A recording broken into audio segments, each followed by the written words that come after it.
할렐루야. 이 아침 죄전을 찾으신 여러분들에게 하나님의 은혜와 평강이 함께 하시기를 축원합니다. 오늘 12장은 참 긴 내용들이 있습니다.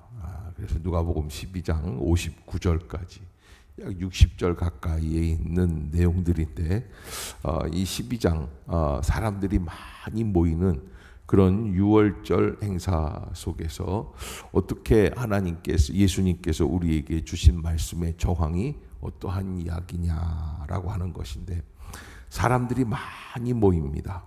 많이 모이니까 얼마큼 많이 모였느냐, 오늘 본문에 보면은 서로 밟힐 만큼 모였다. 그래서 밟힐 만큼 모였다. 엄청난 사람들이 모여 있는 것이죠. 그런데 예수께서 먼저 제자들에게 말씀을 하십니다. 무엇을 주의하라 그러시죠? 바리새인들의 누룩, 곧 외식을 주의하라 그래요. 자, 여러분, 사람이 많이 모였는데 갑자기 왜 바리새인들의 누룩을 주의하라? 누룩이라는 것은 무엇입니까? 죄악. 그래서 누룩처럼 죄악이 왜 누룩이냐? 바로 퍼져나가는 거예요. 다른 사람들에게 영향을 주는 거예요. 요즘으로 말하면 인플루언서라고 그러고, 유튜브에서 누가 어떤 옷을 입으면 그 사람은 옷을 입은 것을 그대로 본따서 입지 않습니까? 말하는 것도 그렇고 노래하는 것도 그렇고, 요즘 그 시대가 그런 시대인데 누구에게 영향을 주는데 바리새인들이 어떻게 행동을 하는가라고 하는 거예요. 근데 외식을 주의하라라고 하는 거예요. 외식을 주의하라. 바리새인들은요, 무엇을 두려워하느냐? 바리새인들이 굉장히 경건합니다. 그래서 사람들이 볼 때 어떤 옷들을 입냐면 이렇게 쭉 늘어졌는데 이 소매가 이 땅에까지 끌릴 정도로 쭉 늘어지는 옷을 입는 거예요. 왜 그럴까요? 그런 옷들을 왜 입을까? 경건하게 보이려고 입는 거예요. 신령님들이 어떤 옷을 입어요? 이렇게 긴 옷들 입고서 하고서 이렇게 다니는, 사실 신령이 그런 옷을 입는지 없는지, 옷을 입는 신령이 입는지 신령이 있는 건지, 이건 다 상상 속의 존재예요. 그런데 그렇게 표현을 한단 말이에요, 그림에서. 그런데 예수님께서는 바리새인들을 주의해라. 왜? 사람들이 많이 모이니까 바리새인들이 어떤 모습으로 바뀌어요?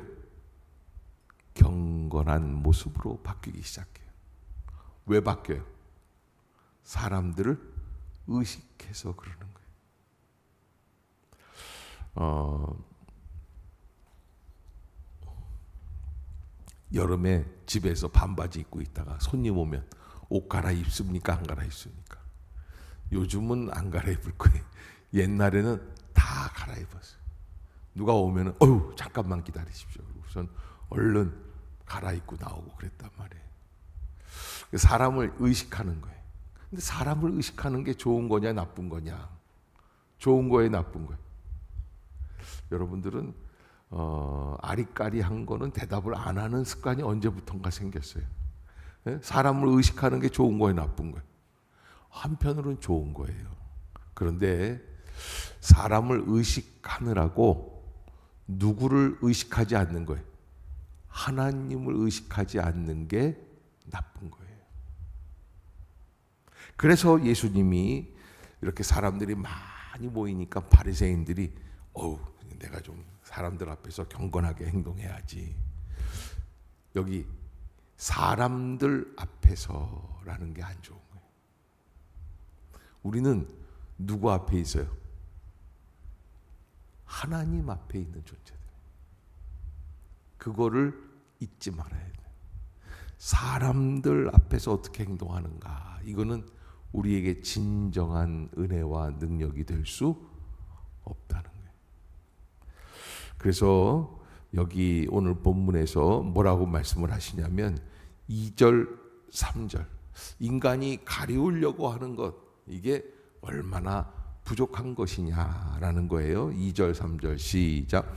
감추인 것이 드러나지 않을 것이 없고 숨긴 것이 알려지지 않을 것이 없나니, 이러므로 너희가 어두운 데서 말한 모든 것이 광명한 데서 들리고 너희가 골방에서 귀에 대고 말한 것이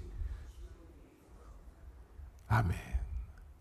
그래서 여러분 우리가 조용히 비밀스럽게 이렇게 이야기하죠. 너만 알아. 그런데 어떻게 돼요? 다 들통나게 될 것이다 라는 거예요.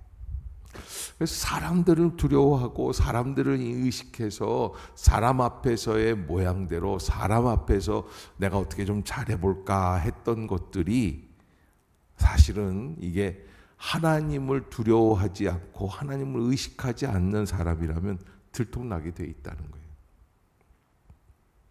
그래서 우리는 어떤 것을 두려워해야 되느냐라는 것이죠. 4절 5절 시작. 내가 내 친구 너희에게 말하노니 몸을 죽이고 그 후에는 능히 더 못하는 자들을 두려워하지 말라. 마땅 내가 너희에게 보이리니 곧 죽인 후에 또한 지옥에 던져넣는 권세 있는 그를 두려워하라. 내가 참으로 너희에게 이르노니 아멘. 누구를 두려워하라는 거예요? 하나님을 두려워하라는 거예요.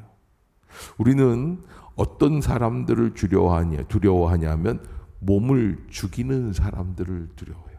저 사람이 나를 죽일 수도 있는데. 그런데 여러분 그렇게 생각을 하지만 예수님께서는 그게 무서운 게 아니다. 죽이는 게 무서운 게 아니라 죽임 당하는 게 무서운 게 아니라 그 다음이 무서운 거예요. 죽은 건 순간적으로 이루어져요. 그러나 그 다음이 문제죠. 천국이냐 지옥이냐. 그래서 죽인 후에 또한 지옥에 던져넣는 권세 있는 그를 두려워하라. 아멘. 아멘. 예, 여러분 잊지 마세요. 우리의 삶은요, 이 세상에서 돈 많은 사람들이 있다 그러면 온 매무새가 달라집니다. 권력이 있는 사람이 온다면 달라집니다. 대통령이 오늘 우리 교회에 온다면 아마 나부터도 달라질 거예요. 대통령이 왔는데. 그런데 여러분 사실 사람들은 그렇게 두려워하면서 습성이 되면 누구를 두려워하지 않냐면 하나님을 의식하는 걸 잊어버리게 돼요. 보이지 않는 하나님을 잊어먹게 되는 거예요. 그것이 문제가 된다라고 하는 것이죠. 그래서 예수님은 하나님에 대해서 뭐라고 말씀을 하시냐면 7절에 보면 너희에게는 심지어 머리털까지도 다 세신 바 되신 하나님이시다. 하나님이 우리를 모든 것을 속속들이 알고 계신다. 8절 시작. 내가 또한 너희에게 말하노니 누구든지 사람 앞에서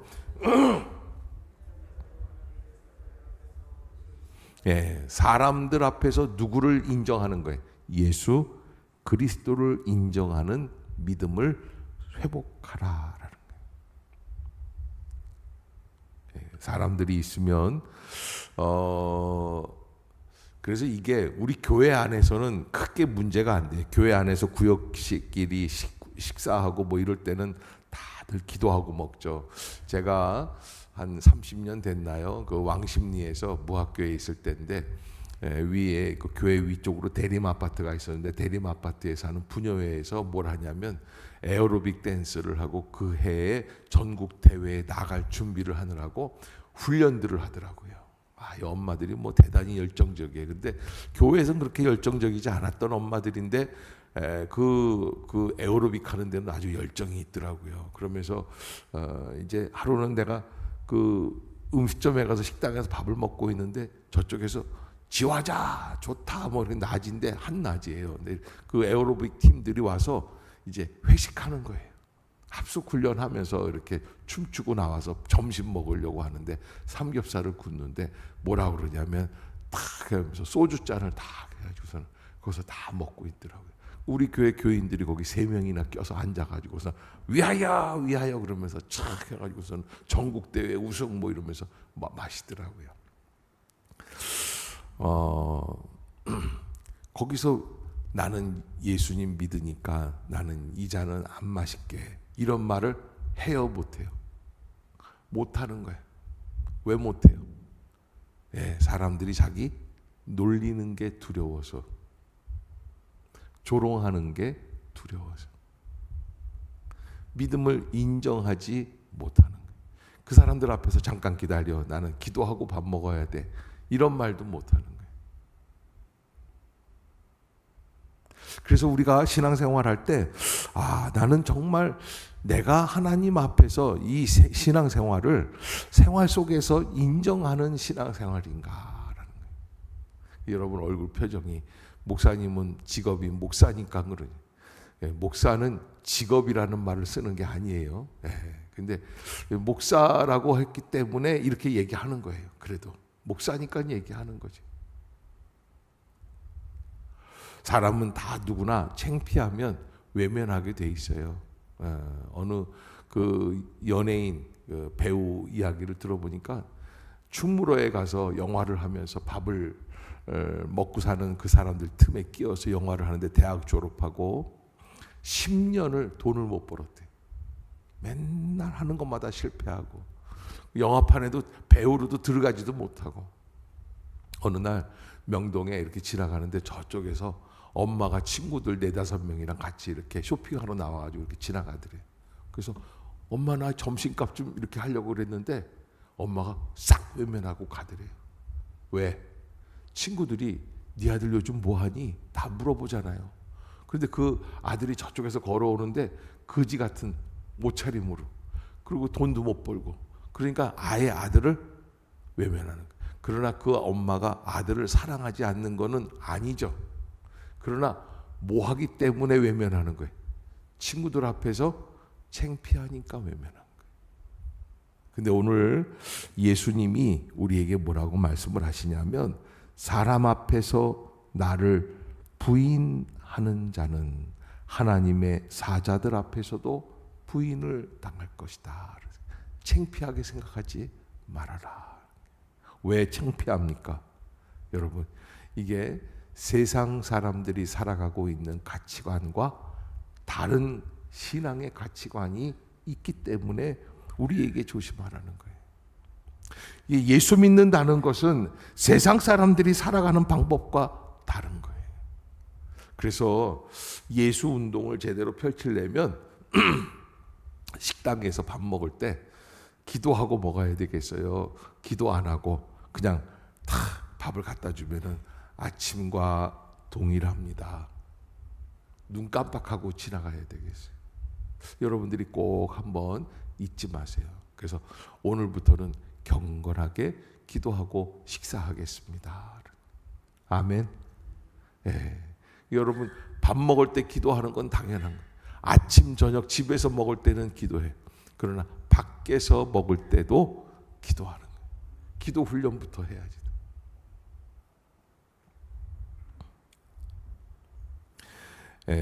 초대교회 성도들은 그런 훈련 속에서 나중에는 어떻게 됩니까?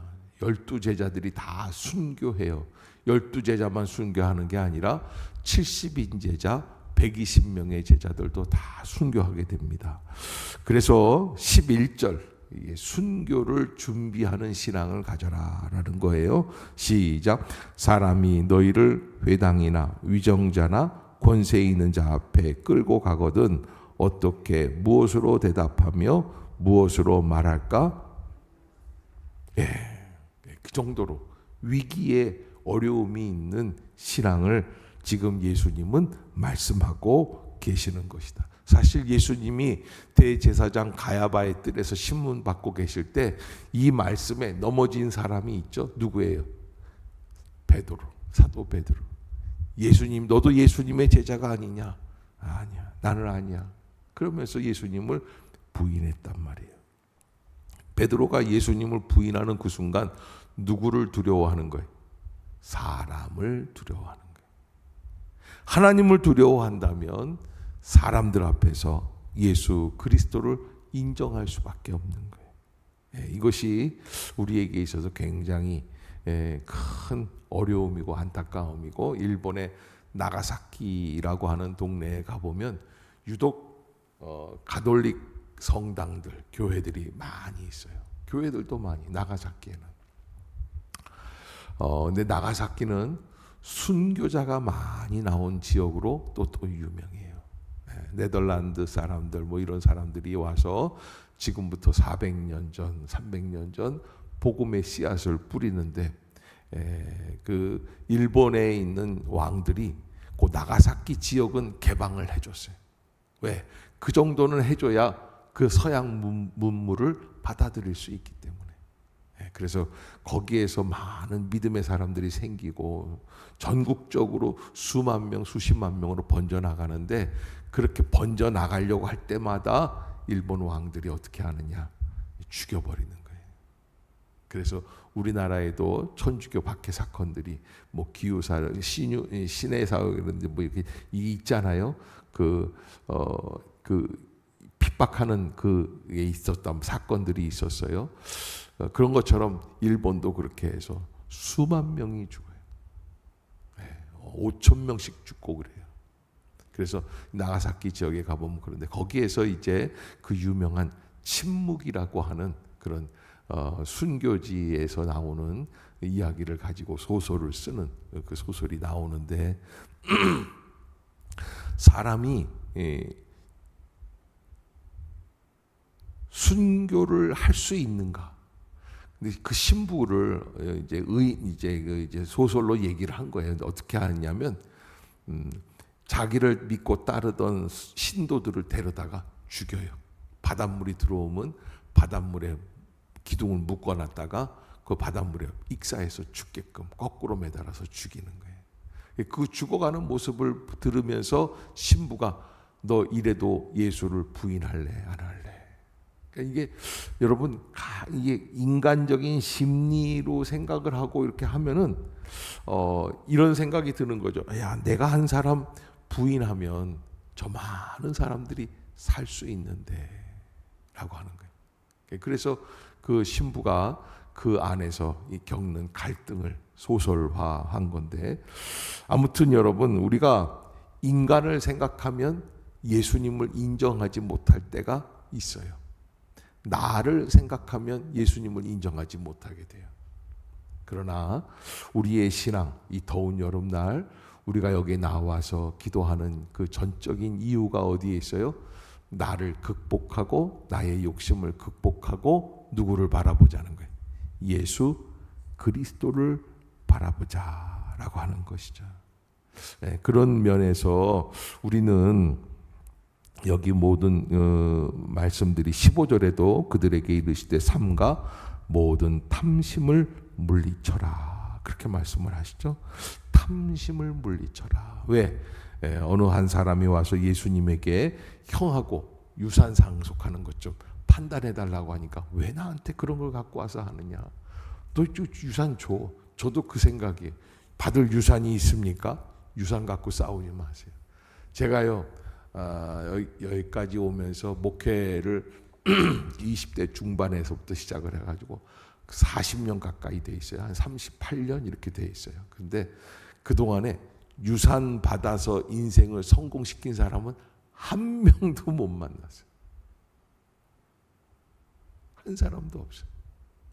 그러니까 여러분 유산 갖고는 싸우지 말아요. 제가 이렇게 보면서 인생에 유산을 강남에 살고 있는 분인데 땅이 한 평에 1억이야. 강남 테헤란로에. 그러니까 100평을 받았으니까 얼마야? 100억인데 6개월 만에 100억을 날리는 사람을 내가 본 적이 있어요. 그러니까 여러분 유산 갖고는 싸울 필요가 없는 거예요. 그러니까 유산이라고 하는 것은 내 것이 아니라는 것을 여러분들이 마음속에 뼛속 깊이 새겨놔요. 그래도 여러분 눈초리가 나한테 착 째려보면서 목사님은 받을 유산이 없으신가 보다 이렇게 생각하고 그래도 나는 받아야지 되겠다 생각한다면 오해예요.